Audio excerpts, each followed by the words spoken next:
Hello, my name is Jihan Park. Today I will present the paper titled MindJourney Test Time Scaling with World Models for Spatial Reasoning, published to NeurIPS 2025. Spatial reasoning plays a crucial role in many AI applications, particularly in embodied AI systems. Tasks such as navigation, robotic manipulation, and human-robot interaction all require understanding the spatial relationships between objects in a 3D environment. Humans naturally reason about space in 3 dimensions. For example, when we see a room from one viewpoint, we can easily imagine how it would look if we walked to another location. However, most AI models operate purely on 2D images, meaning they lack an internal representation of the 3D world. For example, suppose we see an indoor scene from one camera angle and are asked the following question. Humans can easily solve this by mentally simulating movement and visualizing the resulting scene. However, most vision language models cannot perform this kind of mental simulation. They only analyze the single image provided and have no mechanism for imagining how the environment would change under movement. This lack of an internal model is one of the main reasons why spatial reasoning remains difficult for current multimodal models. The key idea behind MindJourney is to give the vision language model the ability to imagine new observations. Instead of answering a question immediately, the model performs a small exploration process. First, the agent is proposed potential trajectories of camera movements. Then, a world model generates the views that would be observed along that trajectory. The VLM then selects the trajectories that likely leads to answering the question. After repeating this process, the VLM reasons over the accumulated views to produce a more accurate answer to spatial questions. The MindJourney framework contains 2 main components. The first component is the world model. This model is responsible for generating new views of the scene based on camera movement. In this work, the authors use controllable video diffusion models that can synthesize realistic egocentric videos from a single image and a camera trajectory. The second component is a spatial beam search algorithm. This search process explores different trajectories in the imagined environment and selects the most useful observations for answering the question. Together, these 2 components allow the system to simulate exploration within the scene during inference. To simulate movement inside the environment, the authors define a simple action space. There are 3 primitive actions: moving forward, turning left, and turning right. Each action is parameterized by distance or rotation angle. A trajectory is simply a sequence of these actions. For example, the agent might move forward, then turn left, and then move forward again. By combining these primitive actions, the model can generate many possible trajectories representing how an action might explore the environment. Each action corresponds to a transformation of the camera pose in a 3D space. Specifically, each primitive action is mapped to a camera pose transformation, which describes both rotation and translation. When multiple actions are combined in the trajectory, they produce a sequence of camera poses. These poses represent the path that the camera would follow through the environment. These pose sequences are then used by the world model to generate the corresponding visual observations. Given a reference image and a trajectory of camera poses, the world model generates a sequence of frames representing the imagined motion. In other words, the world model predicts what the scene would look like if the camera moved along the specified path. This effectively turns a single static image into an explorable environment. The generated frames simulate the visual experience of walking through the scene. The search process begins with a simple initialization step. At the beginning, the system only has the reference image and an empty action trajectory.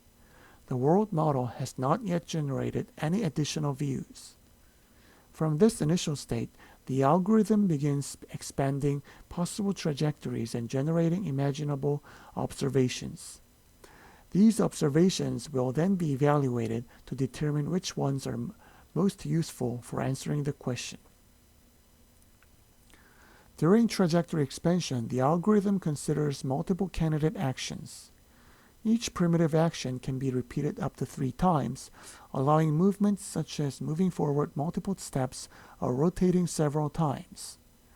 These candidate trajectories are generated without considering the question at this stage. This step simply explores possible movements in the environment. Because the number of trajectories that can be generated this way is exponential, the algorithm needs a mechanism to evaluate and prune them efficiently. For each candidate trajectory, the world model generates the corresponding observation. This produces a set of imagined views showing what the agent would see if it followed each trajectory. These candidate observations form the global observation set, where the example visualizations are shown in the bottom right figure. Next, the vision language model evaluates each candidate observation. To do this, the trajectory is converted into a natural language description, such as move forward 0.25 meters, then turn right 18 degrees.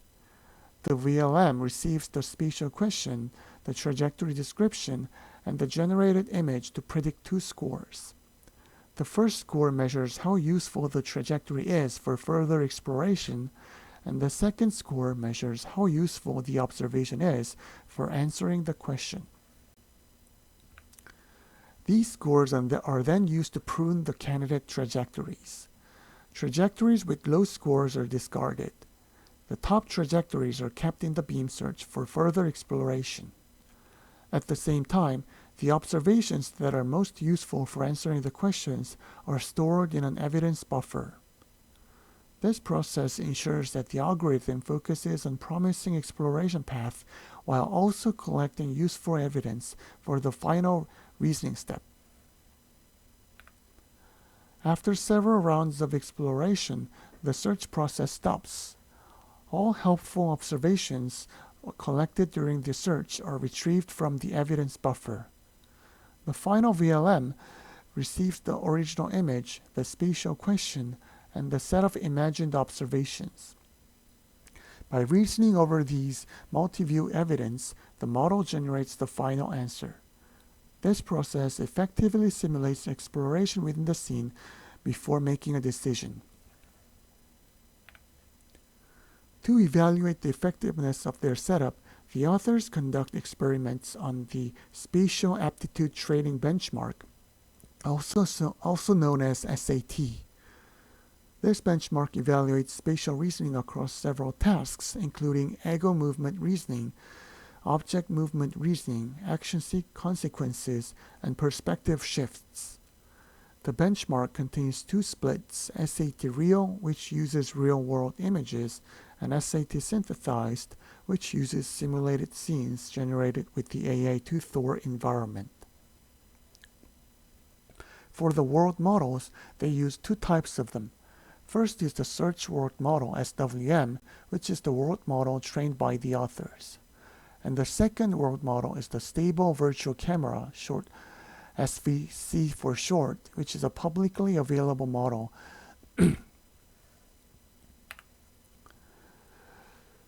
The results on the SAT Real shows that MindJourney significantly improves spatial reasoning performance. Across several visual language models, the average improvement on the SAT Real benchmark is around 7.7%, and in some cases, the performance gain exceeds 10%, demonstrating that adding a world model during inference can substantially improve reasoning capabilities. Similar improvements are observed on the SAT Synthesized benchmark. Across all evaluated models, the MindJourney framework consistently improves accuracy. This demonstrates that the method is robust across different environments and model architectures. The authors also analyze how different parameters affect performance. They study the impact of search depth and pruning threshold. Increasing search depth allows the system to explore more trajectories, which can improve performance. However, if the search becomes too deep, the quality of the generated views may degrade as the agent explores deeper into the scene, resulting in the degraded performance. This shows that the performance of the system depends partly on the reliability of the world model. Despite its advantages, the method still has several limitations. First, the current pipeline assumes only a single reference image.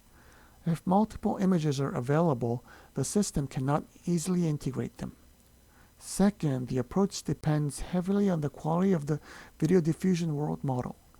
If the world model generates unrealistic views, the reasoning process may fail. The bottom figure shows the failure cases of the video diffusion model. In the upper image, the orange mousepad disappears as the camera rotates. In the bottom image, the front of the bus is replaced with a blue car, demonstrating that video diffusion models still have much room for improvement. Thank you.